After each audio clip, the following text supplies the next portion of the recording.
Eu quero voltar agora a falar com a Thaís Travessoli sobre o caso absurdo, uma violência, mais uma contra a mulher. A vítima era torturada num quarto enquanto os filhos dela estavam do outro lado. Você imagina que eles ouviam todo o sofrimento da mãe, que virou uma prisioneira do marido.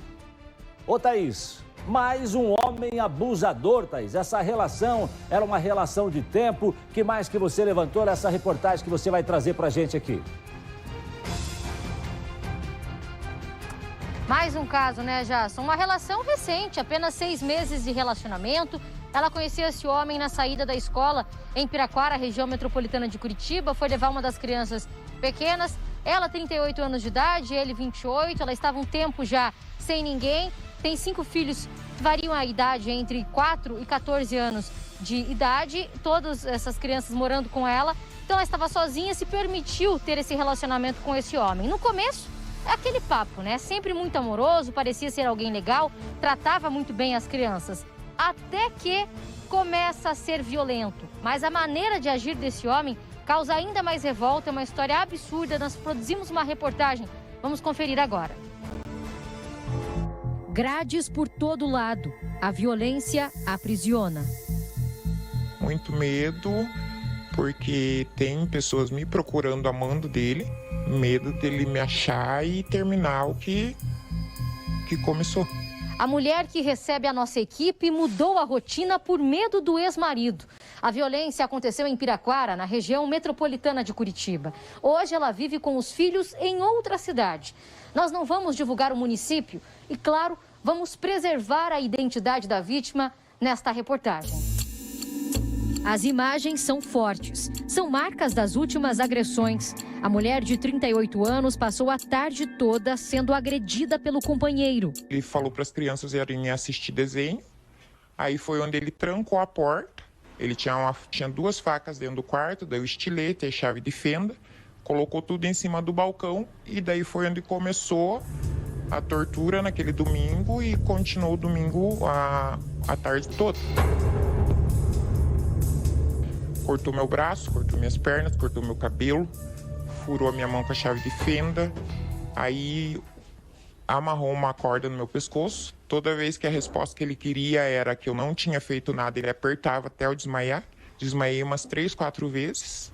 As agressões só pararam quando ela conseguiu pedir ajuda para uma vizinha. Foi a única chance que eu tive. Peguei meus filhos descalços, com a roupa do corpo. As crianças, tinham umas que não estavam com roupa, estavam descalços, sem roupa. E corri. Fui para casa da minha vizinha e lá eu pedi socorro. E daí de lá eu tive que sair da minha casa e mudar de local. Não tem como voltar. Isso aconteceu no dia 19 de setembro.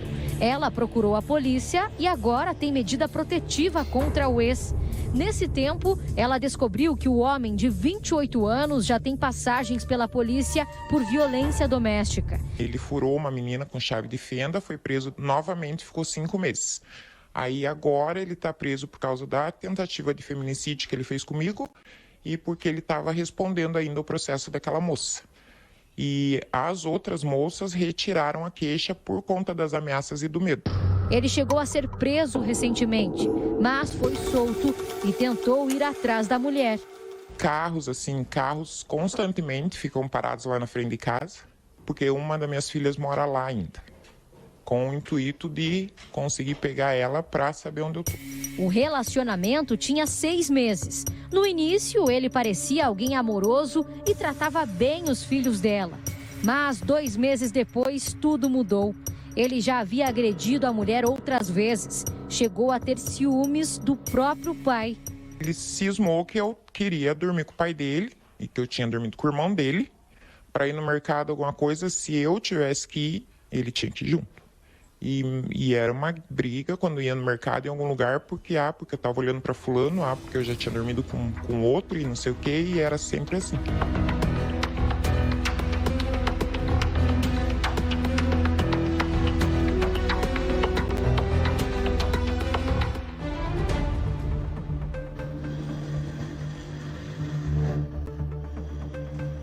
Bom, vamos lá, é o seguinte, eu só posso pensar o seguinte, viu, Thaís Travessoli?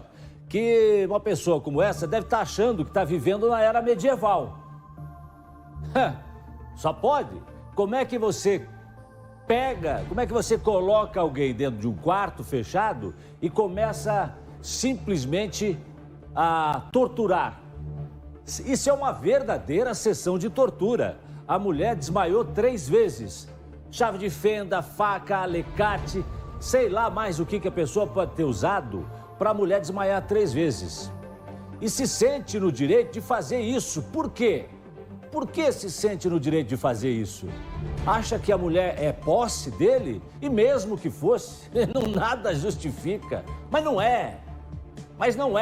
Não é um objeto que você diz, não, esse objeto aqui é meu carro. Se eu quiser andar a 60, eu vou andar. Se eu quiser andar a 40, eu vou andar. Né? Se você quiser martelar ele inteirinho, se eu quiser quebrar meu carro, eu quebro. Né?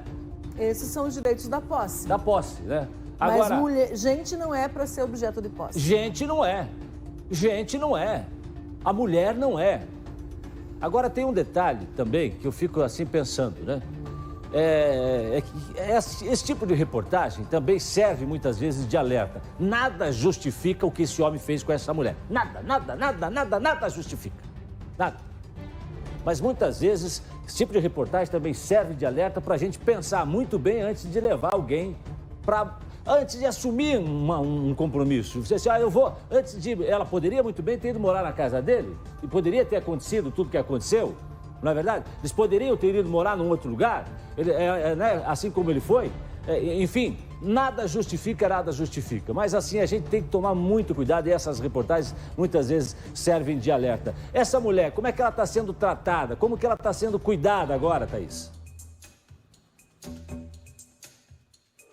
Olha, Gerson, sinceramente, ela não está recebendo muito apoio, não tem muito o que fazer nesses casos. É uma pessoa simples que tem 5 crianças para cuidar dentro de casa. Ela tem outras duas filhas que já saíram de casa. Então é ela, as crianças, está até passando por uma situação difícil financeiramente, porque está pagando aluguel, alugou a casa em que ela morava em Piraquara, na região metropolitana. É com esse dinheiro que ela consegue pagar o aluguel dessa outra casa em outra região que ela está morando. Não está fazendo nenhum tipo de tratamento, acompanhamento psicológico, mas sente muito medo. Ela tem medo e quando ela vai falar, ela diz que é uma situação de pânico, tem medo de sair para a rua, está morando numa casa cheia de grades porque não sabe o que fazer, não sabe o que ele pode fazer. Se ele já tem passagens, se ele já procurou ela mesmo com a medida protetiva e diz que vai encontrar, que ela vai pagar por alguma coisa, então ela realmente está com muito medo. A gente mostrou agora há pouco, né, a jovem lá, influencer, né, que foi vítima também foi vítima de um stalker, de um perseguidor, enfim, tinha medida protetiva. A medida protetiva, ela dá um direito legal, mas às vezes não consegue impedir isso, doutora Márcia. Como é que faz uma situação como essa? Qual é o conselho que a senhora dá? Qual é a orientação que a senhora dá para as mulheres e para essa mulher, doutora? Vamos por partes. Por partes, como diria Jack. Exatamente, ao mecanismo de Jack. Primeiro momento. Temos uma mulher que foi agredida injustamente por um homem, independente de qualquer forma, do que tenha gerado o início do relacionamento deles. Provavelmente essas pseudo-traições, essas traições estariam só na cabeça dele e não nela, mas se tivesse nela traição, o único direito que dá é de separar, mais nada, né? Um relacionamento relativamente recente, e se eu fosse assim, dizer uma coisa que eu aplico, pelo menos para a minha vida, né? Quando alguém entra na minha vida, ou quando eu vou comprar um sofá, que o critério é exatamente o mesmo, né? De onde que vem? O que estava fazendo antes? A loja é boa? Que referência eu tenho sobre essa pessoa? Porque esse homem já tinha agredido uma outra mulher igualmente com chave de fenda, que permaneceu o processo. Existem outras mulheres com outras queixas. Um agressor, ele é um agressor, a não ser que ele se trate. Como a gente viu, não foi o que aconteceu. E o agressor, ele progride, né? Você começa com uma agressão mais leve e chega a uma agressão maior. Meramente porque acha que ele pode fazer isso e porque aquilo lhe dá prazer. Quando você ouve que ele desmaiou ela por 3 vezes, isso foi só para ele ter prazer, né? Quando você ouve que ele tirou sangue dela, que ele bateu nela, que ele usou objetos para isso, é só para ele ter prazer e porque ele acha que pode fazer isso. Sim. Agora vamos à fase B, segunda parte, sobre a medida protetiva. Ele é um instrumento eficiente na maioria das vezes, mas a gente sempre vai ter um escape. Assim como a gente tem um Código Penal inteiro que diz lá No 155 não pode furtar, no 157 não pode roubar e as pessoas fazem. Então, o respeito à lei, ele é um tanto baseado no indivíduo e também nas experiências dele. Mas é claro, é a medida possível. E agora, no momento em que estamos, eu não sei a cidade em que ela está, mas que ela procure o FAS, ou seja, o CRAS ou o CREAS, o que estiver mais próximo da casa dela, e relate o que aconteceu para que essa porta de entrada da defesa da mulher, do cuidado com a mulher, possa também ampará-la, né? Para que possa ampará-la no sentido de ajudar nesse momento em que ela precisa de tratamento, recuperação, porque isso tudo é muito difícil e ela não pode se sentir sozinha. Então, ela buscando, ela vai ter o apoio necessário para esse momento. Thaís Travessoli, e alguma notícia sobre o paradeiro do homem? A polícia tá buscando? Como é que está a investigação? Olha, Jason, ela explicou pra gente que ele foi preso e tem relação com o caso dela, a partir da denúncia que ela fez. Ela levou essas fotos, é algo extremamente grave. Ele foi preso, mas depois a justiça entendeu pela liberdade, por isso que agora ele está solto. Ela não tem maiores informações do paradeiro, de onde que ele estaria, mas de que sim, ele foi tentar procurar ela. Que inclusive mandou pessoas na casa em que ela morava em Piraquara, porque já é uma casa de aluguel agora, e foi que essas pessoas foram bater lá perguntando dela se sabem onde é que ela está, ou seja, ele continua insistindo. Agora, com relação ao trabalho da polícia, depende de mais denúncias, né? É questão de justiça realmente, para saber se ele vai ser preso novamente e como é que fica essa questão para ele na justiça. Fato é que ele chegou a ser preso por conta dessas denúncias, mas que agora já está solto. Tá certo, Thaís, a gente segue acompanhando esse caso aqui também no Balanço Geral. Obrigado, Thaís Travessoli.